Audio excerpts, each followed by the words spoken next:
Well, they say that the family is the bedrock of every society, meaning that it is the first level of social structure. And that's why today we will be talking a little bit about the relationship between family and business. Because when it comes to business, sometimes questions now arise about the family. Now, you'll understand why I said that in a minute. This is Ceed Chat. Of course, my name is Blessings Musugu, and Ceed Chat is proudly sponsored by Ceed Academy. And today we are looking at hiring married women or pregnant women. I know this is a conversation that a lot of people have wanted to have for the longest time. But of course, that's what we do here at Ceed Chat. We try to dissect even the littlest of issues that you can relate with. So buckle your seatbelt because it's about to be a smooth, I wouldn't say a bumpy ride. It's going to be a smooth ride. So before I introduce my guest of honor, if you have had or heard or seen where pregnant women and married women are hired, and if there was any challenge with it, please drop your comment in the comment section. We'd like to read it out. We'll be back in a jiffy.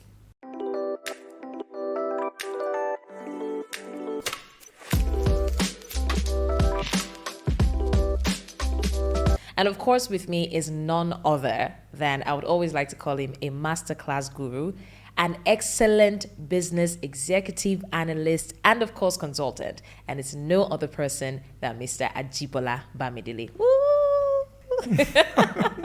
I'm your audience. I'm your fan. Thank you so much for joining us. Thanks for having me here. You look dapper as always. Thank you very much. The way you bring in this fashion to this studio, And you just really... I like this, your... Abby? Did they call it Oshukwaye or what? Okay, so today we're talking about a very sensitive issue because I'm sure that every married woman with children, maybe not even married, but every single mother, married woman with children will probably have faced this, will probably have faced this at a time in her life.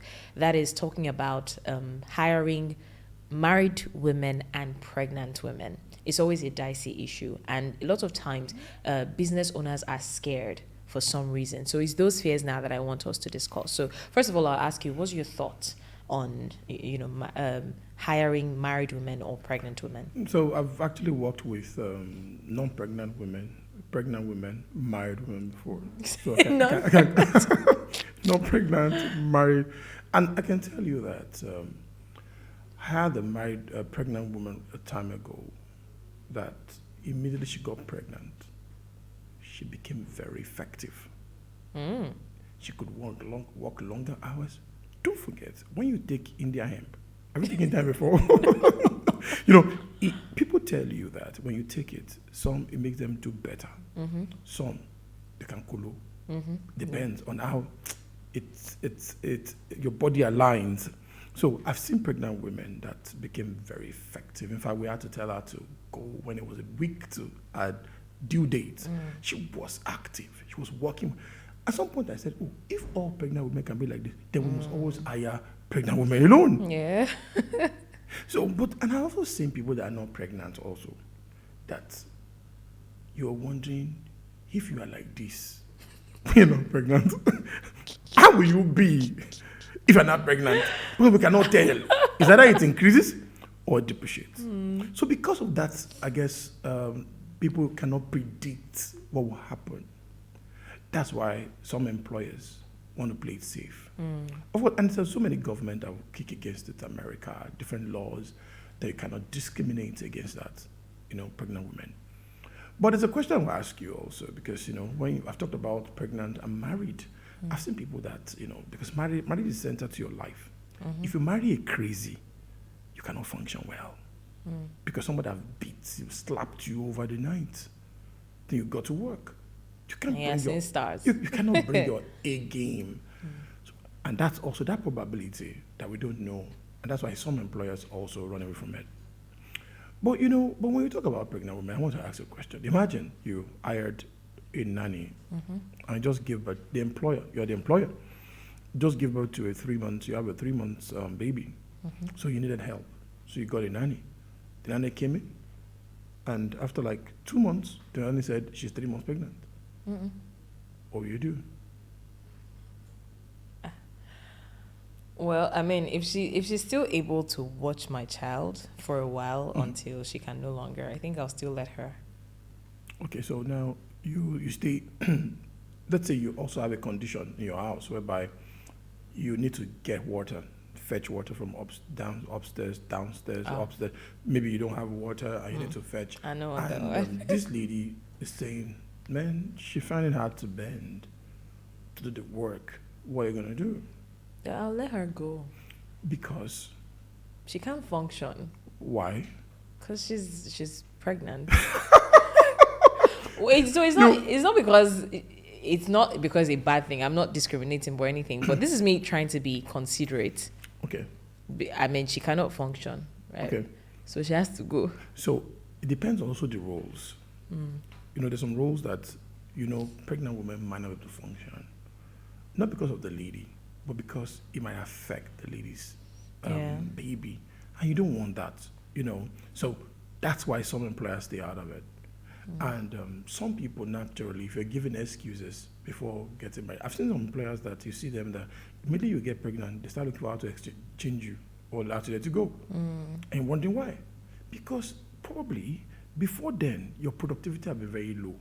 So now it's scary. So it's scary that if we're not getting all of you, and now you have another human being growing inside of you. So it's not about you anymore. Yeah. And we don't know. So at the end of the day, you are scared. Some employers are very scared. So I kick against discriminating against pregnant women, but however, you see, the reality is employers just block it at some point and say, you know what, it's unsafe. They just block it on that being unsafe and they run away from it. Well, so this is quite a, would I say, dicey situation, because a lot of times, right, you see employers keep pregnant women. Let's talk about pregnancy first before marriage. There are so many, like you said, pregnant women who, it's not like they were even top performers in the first place, but eventually they go pregnant. But because the employers are scared that already there is this wave of discrimination against women, and everybody is waiting to see what you do. Okay, this one is pregnant now. You're about to say, let's see what you will do. So employers are now scared that if we let this person go, it's going to be a problem. Yeah. So in that case, they now either just relegate you to one side or find someone to replace you stylishly.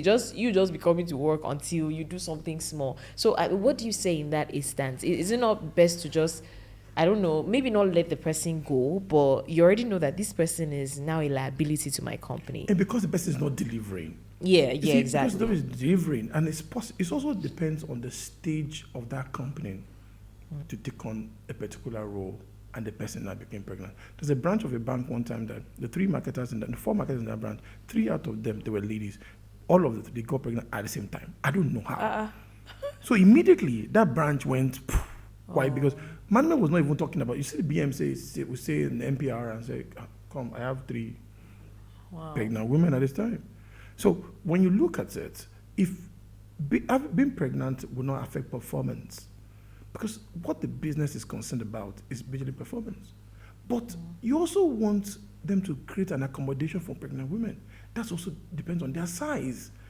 There's some things you cannot do when you're small. But when a company is big, you have surplus. It also depends on what they have. So if they have surplus, they can accommodate those things. And that's why when you're big, you can do. But if they're not big and they're trying to cut costs and you're not giving your A game, there's no way they won't come for you. They will look for ways to let you go. So let's paint a scenario. Talking about marriage now. Let's say you as a business owner, you had or have a personal assistant who has always been very efficient, traveling with you. In fact, sometimes she represents you at events, she's always on her feet doing her job and all. And then eventually she gets married, which is inevitable. But now, especially let's say because of the kind of person her husband is, he's now of the opinion that she has to cut her journey. She can no longer travel. Did you hire the husband? No. Okay, good. But now he's saying that she can no longer travel, and that's like the key area. And she said she can no longer do her work. Her work is to travel. Yes. So but the husband is saying she can no longer do her work. Exactly. She should find something else. Because the husband has started a company. Yeah, because they started a company, and the husband wants the wife to work in that company. What if he doesn't have a company? No, he has a company. Every man that gives that kind of rule must have a company. It means that there's something you want the wife to do. And to even add a twist to that, This man is not working. Oh my God. So what Yeah, not to happens? God. Sometimes when I realize that the poorer people are, in those days they started that the short people they're very angry or that they feel intimidated. Short people can be short-tempered. Short-tempered. You're poor, and you are still bugaing. You cannot provide. You see, somebody said, a man that cannot provide for his own is more than infidel. So this lady is coming to want to do something, and I've heard this kind of cases before. Men pulling women down and all and sometimes I don't know. I don't want to go into family because my advice is always serious when it comes to issues like that. Because why did you marry such a person? You had certain months for courtship. You had to discuss critical things about your life, and you should even know the person you're marrying. Is it someone that can feed your dreams, that can support what you're doing? If you cannot, marriage is not only about how you feel. Sometimes he said, I feel good around him. That's not, the feeling is going to die. Yeah. There's going to be points whereby you see your wife and you don't even feel like doing anything. Because normally in those days when you're still cutting, or maybe you just got married for first month, you just see that everybody good, but that thing would die. Yeah. And at that point, what are you going to do? Do you want to, that's when you now start thinking that made the wrong decision. Yeah. So I tell people that you need to first finalize all these things, because if you don't do these things and it's affecting your career, then of course, if it's culture, it also be about culture. If it's in the US, the culture is different. If it's in Nigeria, that's why HR practice also should consider legal and culture and ethics. So if it's cultural that women must leave after some environments also forbid women doing those kind of roles when they're done. So you let them go. So for me, I feel that it's about the woman. It's not about the boss. It's about what the woman wants. And it's about how the woman can handle private issues. But that shouldn't be the focus of the employer. The focus of the employer is about the job. Whether the person is married or not married should not be your concern. It's about the person can do the job. But when we start getting involved in those things, it's when the employer is taking up roles that don't belong to him. Right. Okay. Now, I would also like to ask, how flexible do you think the business world is in this part of the world? I'm asking that because sometimes you see someone who maybe is engaged and is preparing for her marriage, and normally she's supposed to get a number of days or weeks off, honeymoon and all of that. Also for those who are about to give birth. But in some companies, you see that if it's not a day to when that woman will give birth, they will not. In fact, they will tell you can go, but it's on paid leave. So all those little things, a lot of people will be complaining that, this is not fair. I should have enough time, to... Before marriage. You're talking about married women marriage now. Or pregnancy. Maternity is just, it's a given. It must be given, of course. You must give your maternity leave, that's sure. But I'm talking about, when you're married, somebody's prepared for wedding. So the question I'll ask you again is this. Why me? Let's imagine that you open a shop and there's only one person there and the person wants to get married. What will you do? Can't you hire someone else? To replace the person? Or maybe standing. Okay, so let's imagine you're just still making 30,000 naira and the salary of that person is still 20,000 naira. And you don't have money. So now it's all about the stage of the business. There's no cast in stone when it comes to this answers to this question. It's very contextual. Because if the business can afford it, then they get another person that can understudy that person. But if that other person is a very good talent, everybody can wait for you. Because you know what? It took a long time to get someone like you. Your 3 months pregnancy or 9 months, because sometimes to fill a role can take 2 years to get someone very good. So that timeline that you have to give birth, that should not be an issue. So when you're a talent, you're someone that is living up to your work requirements, you're doing what you're meant to do. But if you've not been doing what you're meant to do all along, employers don't want to step in to help at that point in time, because they know that someone like you is everywhere. They can find them everywhere. So then there's no big deal why they should do anything to keep you. Sure. But if you've made them know you're a talent all along, you've been adding value, they will always, most times I can tell you, most employers will wait for you, no matter how long it is. It's just wait, it's just a year. So these things, the response by employer is so contextual. We cannot say this is how an employer is going to react. Yeah, It depends on the employee. talent we're talking about. Okay. And I think still talking about marriage, there's something that I've noticed. I mean, in these little years of experience that I have, and in several And companies. you've really had experience. I have. The way you said it now, I'm doubting my experience. But anyways, in several companies, you see cases where for some reason, right, and this applies to, I think, married men, married women as well. For some reason, there's a certain level of respect accrued to someone who is married as opposed to someone who is not married or not yet married. That's also culture. But It's yeah. cultural. So because a lot of times, like you see in a company where two people are functioning equally, in fact, maybe one is functioning more, and then eventually, before you know, you see wedding card from this other one that is not even functioning as much. And once the person resumes like this, you start seeing cases where the person's workload drops, okay, you can close early, so, go and be with your husband. You are not married now. There's nothing in it for you. When time comes to ask for a raise, they're like, you don't have a family now. What are you looking after? Or you don't have children. So all those little disparities. That's looking like a typical traditional or local or because people company. do it, though. Yes, they do it. But you know something? It just shows that company lacks structure. Because normally, if it's about my work, you said I should carry 10 blocks, and I've carried it. I'm meant to get paid. Either you're a pregnant woman or you're a married woman. We're meant to carry 10 blocks, and we've carried it. Give me, what are you rewarding? So are you rewarding my ring? Or are you rewarding my intimacies at home? Because what really is Are this? you rewarding me and my husband? And my husband? So why are you rewarding? It's your job. You're working, so it's about my work. So if I work, then reward what I do, and that's all. So imagine, what will you reward? You go into a tailor to go and tailor this beautiful outfit of yours. I made it, by the way. Oh my goodness, so beautiful. So let us imagine you went to a tailor, and you realize this tailor is very good, and it adds great cuts. And you have another tailor, very good, great cuts. But one is married, and one is not. So, will you pay the person married more? So which one will you want to give the clothes to? Is it the one that, how do I phrase this? There are two people that can sew the same way, and one is married, one's not married. One is charging 10,000 naira because she's not married, and one is charging 20,000 naira because she's married. Who will you do business with? 10,000. 10,000.